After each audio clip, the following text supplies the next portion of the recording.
Pemirsa, dialog mengenai peran zakat untuk umat kembali kami lanjutkan. Kita ke Pak Bambang. Pak Bambang, ini kan kita lihat tadi dikatakan ada realisasi penghimpunan zakat sekitar 3,7 triliun. Dari 3,7 triliun ini direalisasikan untuk program apa saja, Pak? Ya. Kalau kita berbicara program, ada program bidang ekonomi. Ya, ekonomi itu ada yang bisa konsumtif, ada yang bersifat pemberdayaan seperti yang saya ceritakan tadi. Ada juga untuk program pendidikan. Bentuk utama dari pendidikan ini adalah beasiswa, baik untuk sekolah maupun untuk perguruan tinggi. Ya, dan ini cukup besar yang kita alokasikan untuk ini. Kemudian untuk kesehatan, ya, untuk kesehatan ini kita memberikan bantuan untuk perawatan kesehatan. Bahkan kami juga punya beberapa rumah sakit, dan kita karena husnudon kita tidak menyebutnya rumah sakit tapi rumah sehat. Jadi ada rumah sehat Basnas di Jakarta, ini ada yang di Sunda Kelapa, Masjid itu? Sunda Kelapa. Sunda Kelapa ya, kan? Di Pangkal Pinang kita punya, di Makassar ada, di Jogja juga ada, di Sidoarjo juga ada, kemudian sekarang ini sedang dibangun di Parigi Motong. Ya. Nah itu yang mereka yang bisa dirawat di sana. Fakir miskin kita berikan pelayanan kesehatan gratis. Gitu ya. Ya. Nah, pokoknya tadi ada ada sektor ekonomi, ada pemberdayaan, ada pendidikan, ada kesehatan, dan semuanya ini untuk asnaf yang 8 tadi, untuk golongan yang 8 tadi. Fakir miskin, termasuk juga gorimin segala macam. Kalau gorimin itu kan orang yang kesulitan keuangan karena utang, ya kan. Tapi tentunya bukan untuk konglomerat, usaha yang semua pengusaha punya utang, gitu kan.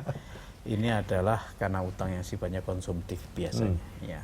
Penyaluran seperti ini mungkin bisa kemudian dipublikasikan ataupun disosialisasikan, karena ini kan sebagai bentuk transparansi juga Pak ya dari pengelolaan zakat, karena itu juga menjadi salah satu kunci penting bagaimana kemudian merangkul masyarakat yang mungkin saat ini masih belum berzakat karena memang ragu bagaimana dengan pengelolaan zakatnya, seperti itu Pak Bambang. Ya, makanya begini ya.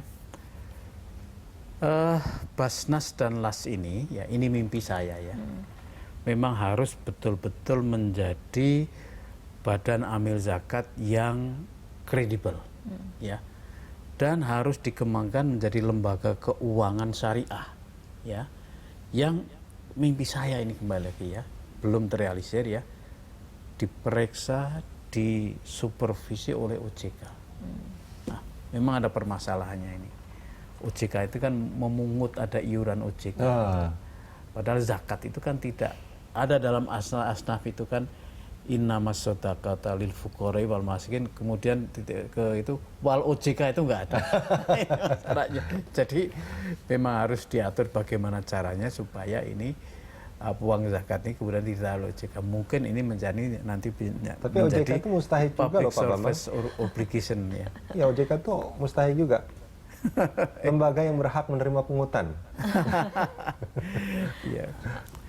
Iya, oke. Baik, Pak Bambang, ini tapi kemudian bagi masyarakat tadi kembali, jika kemudian masih ragu, masih bingung lembaga amil zakat mana yang harus dipilih, apakah mereka sebetulnya bisa langsung mengkonfirmasikan hal ini kepada Basnas Pusat ataupun Basnas Provinsi, mengecek mana kemudian lembaga amil zakat swasta yang diakui pemerintah, seperti itu? Silahkan, ya. Bisa itu, gitu. Ya. Ada nomor yang bisa dihubungi atau bagaimana Pak? Atau langsung saja datang ke masing-masing Basnas di provinsi ataupun kabupaten kota di pusat? Mau pakai telepon, mau pakai WA, dan silakan aja. Pak Bambang, tadi kan dikatakan, Pak Bambang punya mimpi bahwa badan atau lembaga amil zakat ini akan menjadi sebuah lembaga keuangan syariah gitu kan ya. Cara apa yang Oke, OJK belum bisa masuk ke sana gitu. Cara apa sebetulnya yang akan dilakukan untuk mewujudkan itu? Pertama ya, bahwa kepengurusan Basnas dan LAS itu tidak bisa hanya didekati dari perspektif fikih saja. Kompetensi fikih itu memang penting sekali karena ini lembaga syariah ya. Tetapi juga kompetensi di bidang keuangan, di bidang akuntansi, di bidang hukum, ini harus ada. Ya, bahkan kalau perlu menjadi amil menjadi amil itu ada sertifikasinya. Itu ya. Jadi memang yang kompeten bukan hanya dari sisi syariah saja, tapi kompetensi teknis di bidang keuangan, akuntansi, bidang hukum. Ini penting sekali kalau ingin ini betul-betul menjadi lembaga yang kredibel, memang memberi kompetensi. Ya. Pak Bambang, dengan 3,7 triliun yang sudah terkumpul, tadi sudah bisa menyalurkan di bidang pendidikan, pemberdayaan, kesehatan, dan juga apa namanya ekonomi. Ekonomi. Ada gitu. juga dakwah. Ya. Dan dakwah juga. Ya. Nah, itu angkanya baru sekitar 1,3%. Ya, 1,3% dari potensi. Ya. Nah, saya membayangkan kalau setengah saja dari potensi ini terkumpul, dampaknya pasti akan jauh lebih besar. Sebetulnya begini ya, kalau mau realistis, kalau kita melihat potensi itu, sebetulnya dari potensi itu 58% lebih itu adalah zakat perusahaan. Perusahaan? Iya, dan baru sedikit sekali perusahaan yang membayar zakat. Oke, padahal perusahaan itu berkewajiban untuk membayar? Iya, kan zakat perusahaan itu kan keuntungannya kan terkena zakat sebetulnya lah.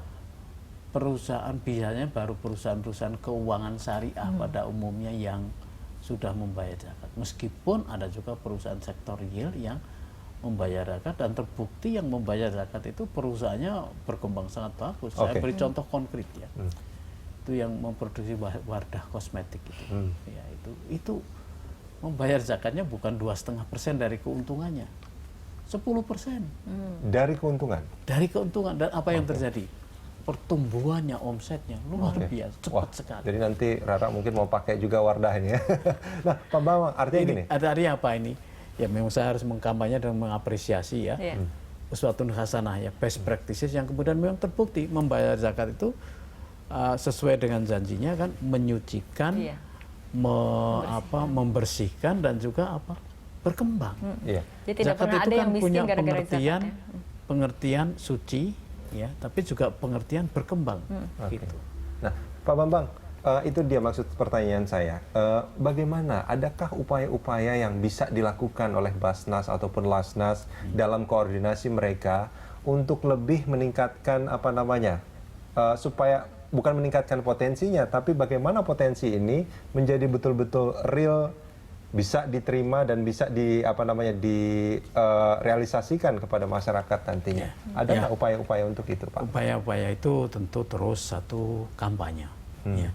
Sebenarnya saya datang ke sini nih, salah satu kenapa saya menerima undangan ini, karena melalui ini saya terus berkampanye. Ya, mengkampanyekan Basnas maupun LAS. Ya.